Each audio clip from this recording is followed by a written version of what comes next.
Presiden Prabowo mendarat di Bandar Udara Orly Paris, Prancis disambut oleh Menteri Dalam Negeri Prancis Bruno Retailleau dan Duta Besar Prancis untuk Indonesia Fabien Penon. Jejar kehormatan Prancis ikut menyambut kedatangan Presiden Prabowo. Prosesi ini menjadi simbol penghormatan Prancis kepada Presiden Prabowo. Dari bandara, Presiden melanjutkan perjalanan ke hotel tempat Presiden Prabowo menginap di Paris.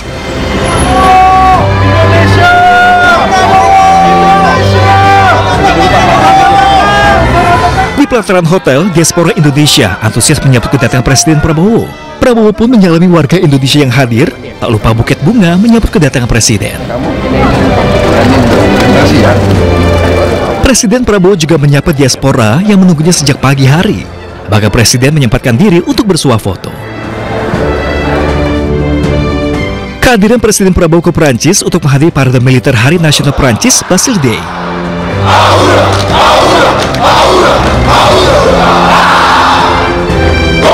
Presiden Prabowo hadir sebagai tamu kehormatan yang diundang langsung oleh Presiden Prancis Emmanuel Macron. Indonesia akan diwakili oleh kontingen Satgas Patriot 2. Kontingen Indonesia akan tampil sebagai pasukan pembuka defile militer. Keikutsertaan Indonesia dalam ajang ini merupakan bagian dari diplomasi pertahanan sekaligus simbol penguatan kerjasama bilateral Indonesia-Prancis di bidang pertahanan.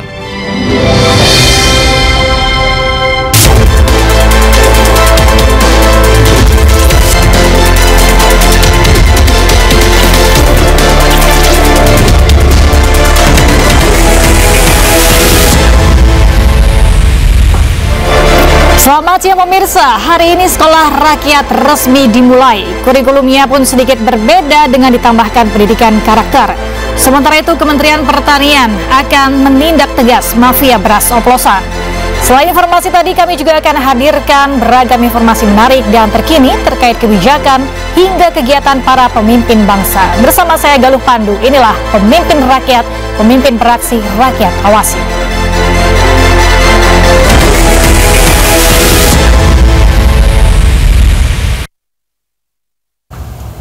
Pemirsa, jajaran Menteri Kabinet Merah Putih mengecek langsung jalannya hari pertama sekolah rakyat di Sekolah Rakyat Menengah Pertama 10 di Cibinong, Jawa Barat.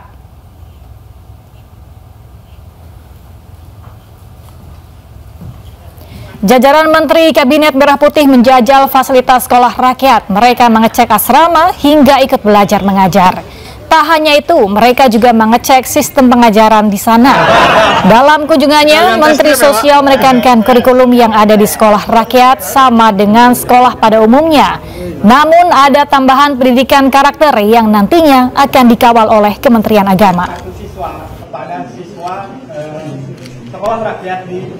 Sama dengan standar kurikulum formal, tapi ada tambahan untuk pendidikan karakter. Untuk pendidikan karakter semua gurunya Pak Menko dari Kementerian Agama semua. Jadi kita tidak merekrut guru untuk pendidikan karakter, sepenuhnya dari Kementerian Agama untuk seluruh siswa, baik Islam maupun juga agama. Presiden Prabowo Subianto mendirikan sekolah rakyat gratis untuk keluarga tidak mampu di Indonesia. Prabowo berharap anak-anak Indonesia lebih sejahtera dan sukses di masa depan. Sekolah berasrama untuk keluarga yang paling tidak mampu. Karena saya bertekad untuk memutus rantai kemiskinan.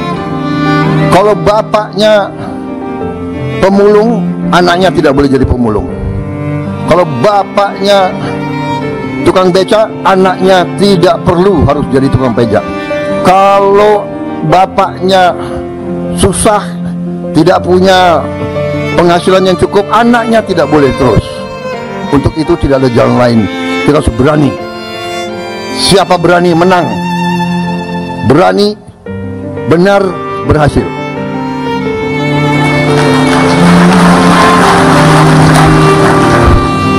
Berani dulu, baru benar. Setelah berani benar, baru berhasil. Harus berani dulu. Kalau nggak berani, kita nggak bisa dapat apa-apa. Saudara-saudara, kalau Anda perhatikan, ini profil calon yang akan masuk jadi peserta didik. namanya Naila, ya. Orang tuanya penghasilannya kurang dari 1 juta, padahal jumlah tabungannya 5 orang. Itu rumahnya di kanan. Yang menarik bagi saya, rumahnya seperti ini, Naila masih bisa senyum.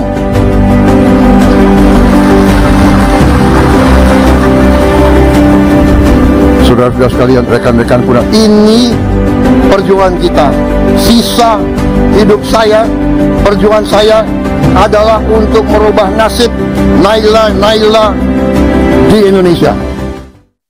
Sementara itu, salah satu warga yang anaknya menjadi murid sekolah rakyat membagikan cerita hidupnya. Tak lupa, ia mengucapkan terima kasih kepada Presiden Prabowo. Saya lulusan SMK, suami saya lulusan SD. Ini baru berarti ya? Jalan suami saya dulu membuat dosen aluminium. Saya sendiri menumpas bawang. Penghasilan dalam 1 bulan hanya 500.000, itu pun tidak cukup untuk kebutuhan sehari-hari.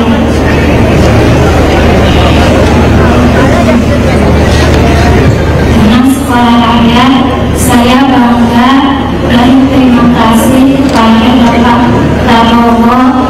Dengan adanya program ini, saya bisa masuk sekolah rakyat. Anak saya ada 3, yang 1 sudah lulus SMK, masih menganggur belum bekerja. Yang kedua yang sekolah di sekolah rakyat, yang 3 masih SD. Presiden Republik Indonesia Prabowo Subianto memimpin rapat terbatas di sela kunjungan kerja di Belgia. Didampingi 7 Menko Kabinet Merah Putih dan Mensesnek Prasetyo Hadi, Prabowo menyoroti sejumlah hal, salah satunya adalah sekolah rakyat. Dilakukan lewat konferensi video, rapat terbatas digelar dari Belgia untuk membahas berbagai isu penting, dari perkembangan program sekolah rakyat, cuaca ekstrim, hingga penegakan hukum di Indonesia. Presiden Prabowo juga meminta jajaran menterinya untuk serius bekerja selama ia berada di luar negeri. Sekolah rakyat menjadi salah satu program prioritas pemerintah Presiden Prabowo.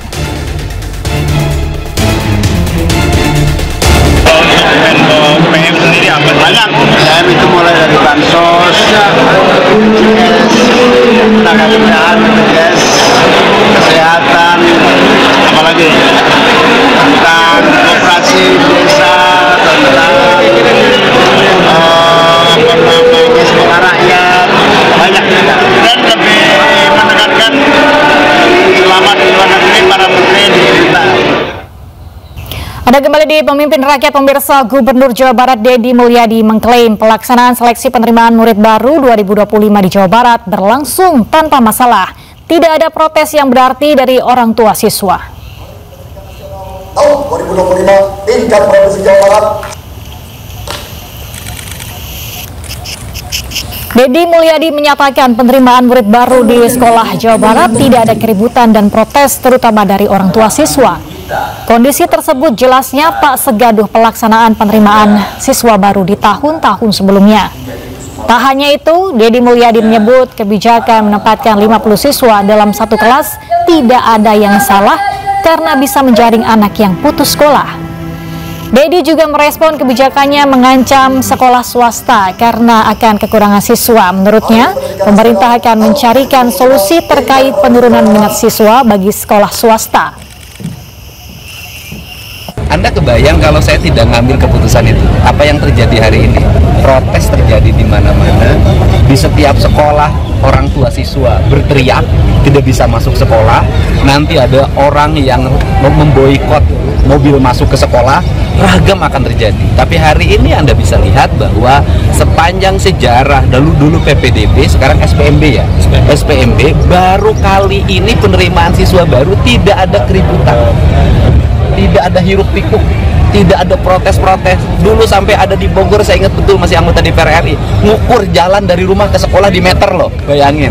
Hari ini tidak terjadi karena hari ini negara sudah hadir, untuk melindungi warganya agar bisa bersekolah sampai SMA. Dan hari ini saya sudah meminta Kepala Dinas Pendidikan untuk memonitor komen-komen di media sosial yang ada anak 10 tahun oleh orang tuanya dilarang sekolah. Kita lagi nyisir itu sekarang agar mereka bisa bersekolah SD, SMP. Ya. Kerap kali menimbulkan kemacetan hingga menyebabkan jalan rusak. Wali Kota Bekasi Tri Adianto Cahyono mendatangi lokasi pekerjaan galian kabel optik. Wali Kota Bekasi pun mengamuk dan menghentikan proyek pekerjaan galian kabel optik yang meresahkan warga. Mas, tutup aja. Mumpung belum dalam. Usai mendapatkan laporan dari masyarakat terkait maraknya galian kabel optik yang dikerjakan secara serampangan, Wali Kota Bekasi Tri Adianto Cahyono mendatangi lokasi galian kabel optik yang berada di Jalan Raya Kaliabang Tengah, Bekasi Utara, Kota Bekasi, Jawa Barat pada Senin pagi. Wali Kota pun langsung menghentikan pengerjaan galian kabel optik yang terkesan serampangan tanpa memperdulikan lingkungan setempat. Bahkan Tri Adianto Cahyono menuding pekerjaan kabel optik yang tanpa pengawasan dari pihak pekerja ini sebagai penyebab kemacetan dan jalan rusak yang ada di Kota Bekasi. Galian kabel optik yang mencapai 2 meter ini membuat tanah serta aspal terkelupas. Bayangkan dia kedalaman 2 meter, gimana pola untuk melakukan pemadatannya. Ini yang bikin jalan rusak semuanya kayak gini nih. Benar. Kondisi jalan yang berlubang bekas galian kerap kali menimbulkan kecelakaan karena kondisi jalan yang berlubang tidak terlihat apabila turun hujan dan malam hari. Warga pun berharap agar pihak pemerintah Kota Bekasi maupun dinas terkait menindak para perusahaan yang terlibat. Dari Bekasi, Jawa Barat, Rahmat Hidayat, iNews melaporkan. Pemirsa, pemerintah akan menindak tegas mafia beras oplosan. 212 merek beras diduga mainkan peredaran beras. Kerugiannya pun tak main-main, mencapai 99 triliun rupiah.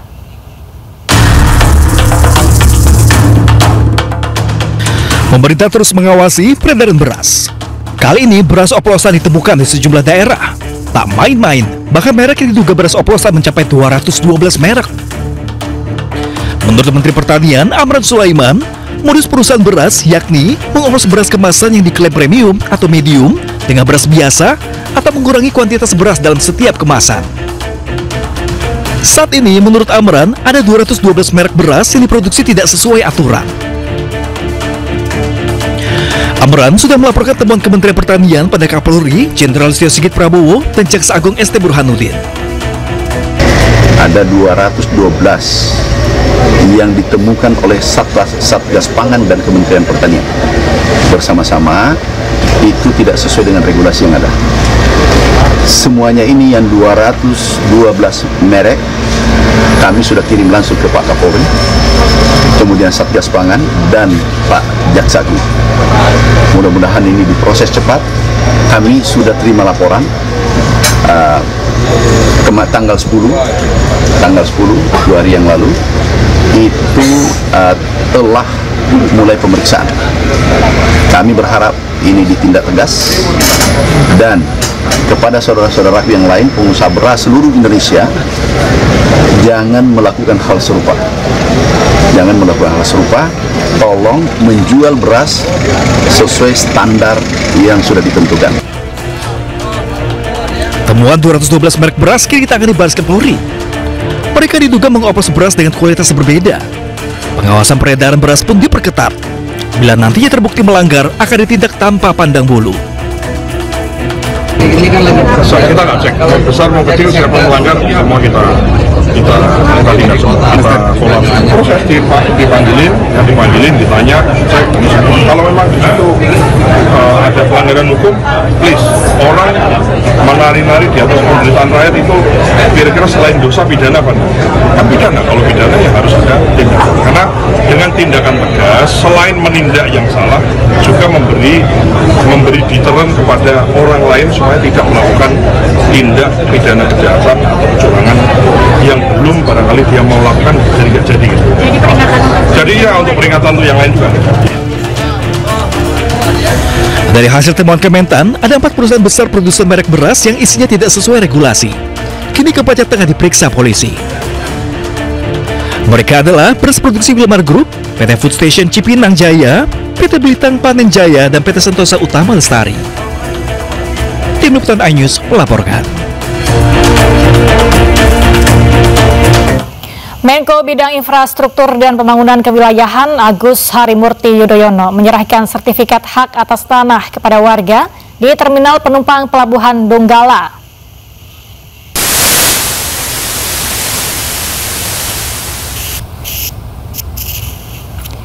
160 sertifikat hak atas tanah diberikan kepada warga di Terminal Penumpang Pelabuhan Donggala, Sulawesi Tengah. Dari total sertifikat yang diserahkan, 15 diantaranya berasal dari program pendaftaran tanah sistematis lengkap yang mencakup wilayah Kota Palu, Kabupaten Sigi, dan Kabupaten Donggala. Dalam acara ini, AHY juga mengingatkan maraknya praktek penyerobotan tanah oleh mafia tanah. Warga pun diminta waspada. Dengan foto bersama, 1, 2, 3. Kepastian hukum atas tanah. Kita berharap masyarakat kita itu memiliki kepastian hukum atas tanahnya. Masyarakat yang tadi sudah menerima sertifikat, kini akan memiliki sebuah rasa yang lebih tentram. Ingat, masih terus terjadi kasus robot menyerobot, ada juga para mafia tanah yang juga pekerjaannya memang menyerobot tanah orang lain.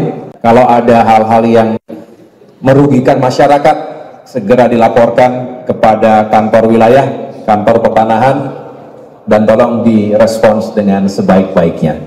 Pada kembali di Pemimpin Rakyat, pemirsa, Presiden Prabowo Subianto melakukan rangkaian kunjungan kenegaraan di Eropa. Rangkaian kunjungan ini diharapkan bisa memperkuat kerjasama Indonesia dan Uni Eropa.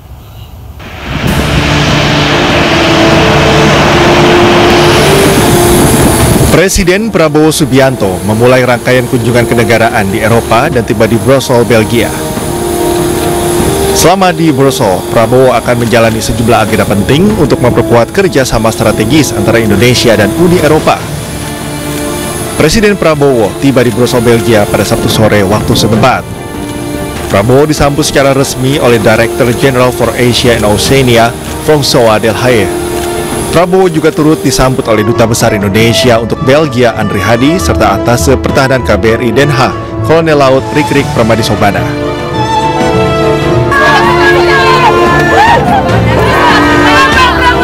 Terima kasih sekali. Dari bandara, Presiden Prabowo menuju ke hotel tempatnya bermalam. Sambutan hangat dari para diaspora pun mengiringi kehadiran Prabowo di hotel. Selama di Belgia, Presiden Prabowo dijadwalkan melakukan serangkaian pertemuan penting dengan para pemimpin lembaga tinggi Uni Eropa. Seperti pertemuan dengan Presiden Dewan Eropa Antonio Costa, serta bertemu dengan Raja Belgia Philip di Istana Laken. Kunjungan Bapak Presiden akan bertemu dengan Presiden Ursula von der Leyen dan juga Presiden daripada EU Council, plus berkunjung ke Raja. Ini tentu merupakan sebuah milestone baru di tengah situasi ketidakpastian. Berarti antara Indonesia dan EU itu akan produk kita bisa masuk ke Eropa dengan tarif 0. Presiden Prabowo Subianto bertemu dengan Presiden Uni Eropa Ursula von der Leyen di kantor Uni Eropa. Pertemuan ini menciptakan sejumlah kesepakatan, salah satunya terkait perdagangan. Bahkan, Presiden Prabowo menyebut Uni Eropa tetap berperan penting untuk Indonesia. And I would like once again to apologize for visiting you on a Sunday. I know this is a very out of the ordinary, so this is a really great honor that you give me, and also a great sacrifice. But I think this also shows the importance that we attach to the relationship between Indonesia and the European Union. Very important in this is always the second and the third element. The second element is to diversify our trade relationships. So this big and important political agreement on a free trade agreement with Indonesia. Sejumlah rangkaian pertemuan ini diharapkan bisa memperkuat kerjasama Indonesia dengan Uni Eropa di tengah kebijakan tarif impor yang sangat tinggi, yakni 32% dari Amerika Serikat. Di Belgia, pemirsa, Presiden Prabowo bertemu dengan Raja Belgia, Raja Philip, di Istana Laken, Brussel. Tiba di Istana Laken, Prabowo langsung disambut Raja Belgia, Raja Philip. Presiden Prabowo dan Raja Philip memasuki istana dan berhenti sejenak untuk berfoto. Keduanya lalu melangsungkan pertemuan empat mata di ruang pribadi Raja. Pertemuan keduanya membahas sejumlah isu, mulai dari penguatan hubungan bilateral kedua negara, serta isu-isu strategis yang jadi perhatian utama.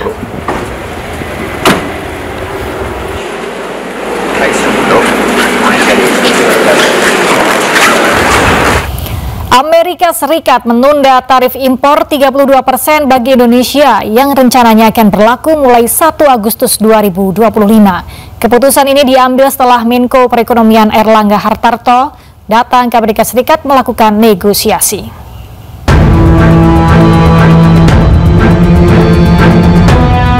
Menteri Koordinator Bidang Perekonomian Erlangga Hartarto mengungkapkan kabar terbaru dari negosiasi kebijakan tarif impor Amerika Serikat.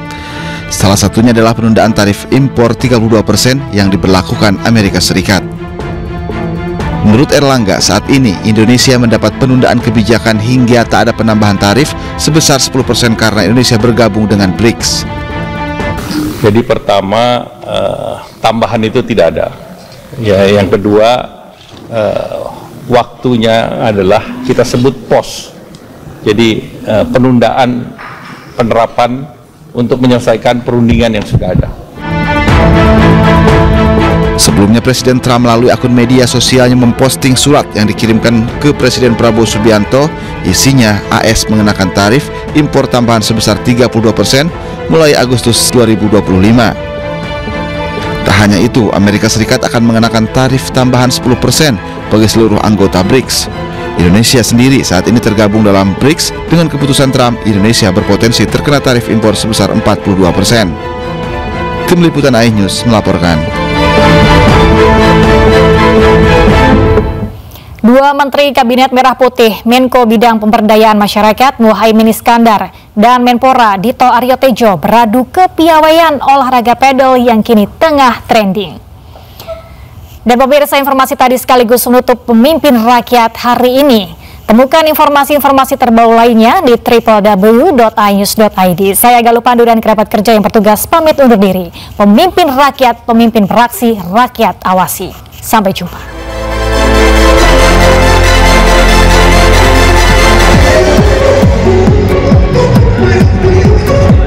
Inilah aksi dari Caimin, Menko Bidang Pemberdayaan Masyarakat beradu kepiawaian dalam olahraga pedal.